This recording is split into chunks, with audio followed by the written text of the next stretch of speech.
नमस्कार दोस्तों। आज के वीडियो में हम लोग बात करने वाले हैं छत्तीसगढ़ी फिल्म इंडस्ट्री की सिल्वर जुबली हिट मूवी हस झन पगली फस जबे को एक दिन में कितना लाख व्यूज मिला है, वही बात करेंगे।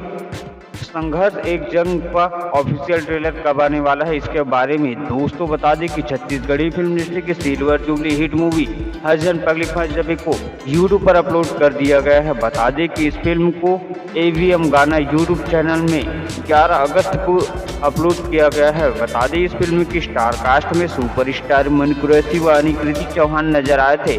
फिल्म को छत्तीसगढ़ी फिल्म इंडस्ट्री की सिल्वर जुबली हिट मूवी माना गया था। और बता दें कि दोस्तों इस फिल्म ने 22 घंटे में 14 लाख से भी ज़्यादा व्यूज़ को पार कर दिया है। वही बात करें फिल्म संघर्ष एक जंग के ऑफिशियल ट्रेलर के बारे में, तो दोस्तों इस फिल्म का ऑफिशियल ट्रेलर 13 अगस्त को SRK म्यूजिक यूट्यूब चैनल पर आ रहा है, जिसमें हर्षचंद्र और अजय पटेल एक दूसरे के खिलाफ भिड़ते हुए नजर आएंगे। फिल्म को 30 अगस्त को रिलीज किया जा रहा है छत्तीसगढ़ी सिनेमा घरों में। दोस्तों आपने फिल्म हस झन पगली फस जबे को देखा है कि नहीं, हमें कमेंट में बताइए। और संघर्ष एक जंग का वेट कर रहे हैं कि नहीं, ये भी कमेंट में बताएं। वीडियो पसंद आए तो लाइक करें और चैनल को सब्सक्राइब भी करें। थैंक्स फॉर वॉचिंग दोस्तों।